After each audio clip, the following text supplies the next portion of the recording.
Assalamualaikum warahmatullahi wabarakatuh.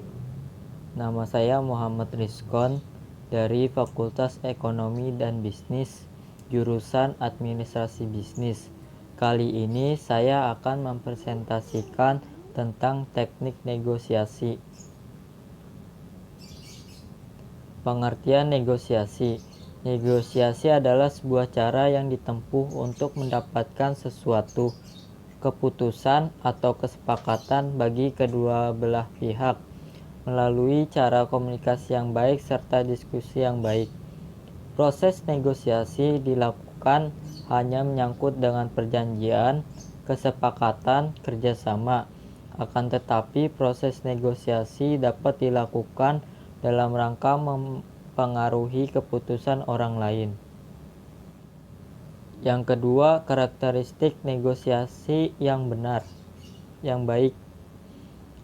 Yang pertama yaitu percaya diri dalam bernegosiasi. Kepercayaan diri sangatlah diperlukan karena yang dipertimbangkan bukan hanya materi yang disampaikan tetapi juga bagaimana cara menyampaikannya.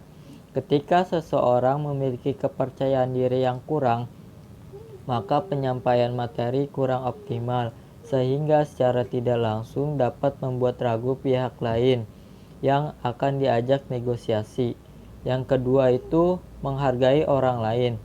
Sifat menghargai orang lain mungkin dinilai tidak ada kaitannya dengan negosiasi, tetapi sebenarnya hal tersebut sangatlah penting karena kita menghargai orang lain akan membina sebuah awal hubungan yang baik, sehingga akan mempermudah proses negosiasi. 3. Menciptakan penampilan yang baik. Ketika bernegosiasi, kita akan dihadapkan kepada sebuah interaksi dengan pihak lain. Dalam sebuah interaksi, penampilan yang sopan serta menarik akan lebih buat nyaman, sehingga akan terciptanya suasana yang kondusif untuk mencapai sebuah kesepakatan. Yang keempat, dapat mengendalikan emosi. Dalam bernegosiasi, tidak dipungkiri kita akan berada pada sebuah konflik antara kedua belah pihak. Dalam situasi tersebut, seorang negosiator harus mampu mengendalikan emosi dan egonya. Karena emosi tidak terkendali, maka tujuan dari negosiasi tidak dapat tercapai. Selanjutnya ada teknik melakukan negosiasi. Yang pertama, secara tertulis, merupakan suatu syarat yang ditulis dalam perjanjian yang tidak bisa dapat diganggu-gugat. Perjanjian sewa guna, leasing atau harga di atas pahatan batu serta sekarang ada penggunaan uang. Itu merupakan contoh secara tertulis. Yang kedua, pertukaran. Teknik ini dipakai sebagai tawar-menawar. Pertukaran hanya menawarkan konsesi sampai pihak setuju dengan syarat. Sebenarnya taktik tersebut digunakan untuk kompromi. Yang ketiga itu ultimatum. Pemakaian ultimatum terkadang efektif sebagai taktik pembuka dalam bernegosiasi, tetapi suatu saat negosiasi sangat panjang saat Anda merasa perlu memakai taktik tersebut. Selanjutnya ada strategi negosiasi. Yang pertama, asosiasi. Memanfaatkan nama institusi yang dikenal luas. Dengan strategi tersebut, negosiasi mengharapkan efek positif dari nama terkenal tersebut dan diharapkan pembeli atau konsumen sangat tertarik atau antusias untuk membeli produk terkait dengan nama institusi. Contohnya itu sepatu Adidas. Yang kedua yaitu disasosiasi, yaitu memanfaatkan nama produk palsu yang ditawarkan kepada klien yang berpaling kepada produk lain.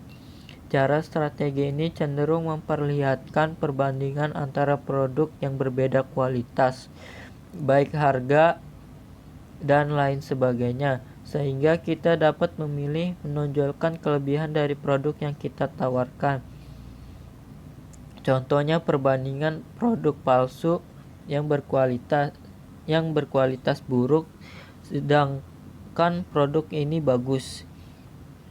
Selanjutnya ada random sample, yaitu menawarkan dengan cara memamerkan suatu produk terbaik sehingga wakil dari keseluruhan produk yang ditawarkan.